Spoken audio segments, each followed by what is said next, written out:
राजीव रंजन जी, ये वोट चोरी पकड़ ली और वोट चोरी का अधिकार या फिर जो वोट का अधिकार है, वोट चोरी का अधिकार तो कहते हैं आप लोग है, आप लोगों पर है, लेकिन वोट का अधिकार दिलाने के लिए बिहार में निकले हैं। आप लोगों को क्यों लगने लगता है कि अराजकता फैला रहे हैं, माहौल खराब कर रहे हैं, अशांति पैदा कर रहे हैं? देखिए, वोट अधिकार यात्रा में नवादा में राहुल गांधी जी ने किसी एक नौजवान को अपनी गाड़ी पर चढ़ाया और कहा कि देखिए मिलिए, ये सुबोध कुमार है, इनका वोट कर दिया।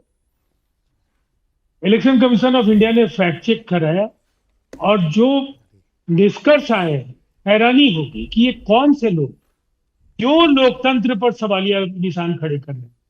निर्वाचन आयोग की जो संवैधानिकता है उसको सवालों के घेरे में क्यों ला रहे हैं। अब देखिए सच क्या है। सुबोध कुमार मतदाता नहीं, बीएलए है और उस मतदाता सूची में उसका नाम कभी था न कभी कटा। अब ये हुआ क्या है, नाम नहीं था, 21 साल का नाम था ही 2024 में वोट किए हैं राजीव। नहीं मैंने बोल रहे हैं 2024 नहीं, उन्होंने 2024 में वोट किया है और पोलिंग एजेंट मुझे अपनी बात कहने दीजिए, मुझे अपनी बात कहने दीजिए, उसके बाद आते हैं। हाँ बोले। इलेक्शन कमीशन ऑफ इंडिया ने फैक्ट चेक किया और जो जानकारियां साझा की है उसके आधार पर वो उस मतदान केंद्र के लिए राष्ट्रीय जनता दल के बीएलए थे, बूथ लेवल एजेंट थे। उनके सामने जब मतदाता सूची से काटे गए, जो नाम की सूची बन रही थी, उन्होंने कोई आपत्ति नहीं दर्ज की। उनकी कोई आपत्ति वहां ऑन रिकॉर्ड नहीं। अब इसके बाद अब ये खुलासा हो गया कि वो वोटर थे ही नहीं, वो बीएलए थे। इसके पहले गुरकीरत जब वोटर नहीं है बीएलए सुन लीजिए, बोले सर, बोले समझाएं लॉजिक। उन्होंने कहा हमारा नाम कट गया है, दरअसल उनका नाम कभी था ही नहीं।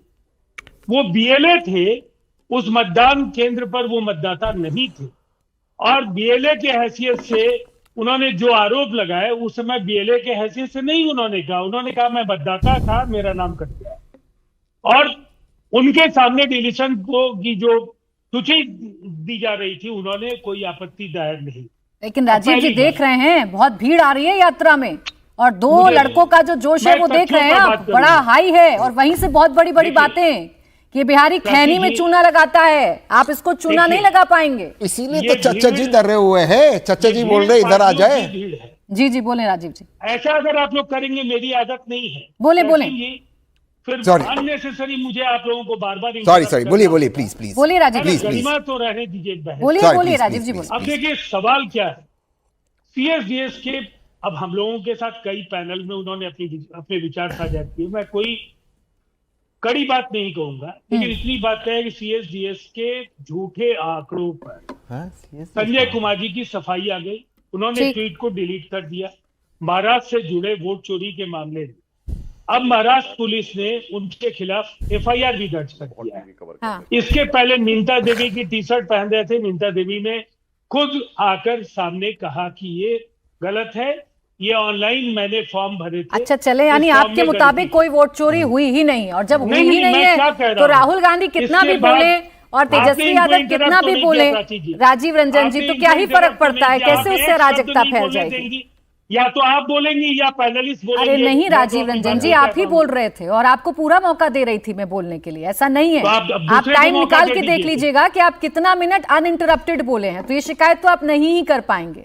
जब आप बता रहे थे सुबोध कुमार जी का वोट था कि नहीं था, आप अनइंटरप्टेड ही बोल रहे थे। जो बीच में बोला था उसे मैंने शांत कर दिया।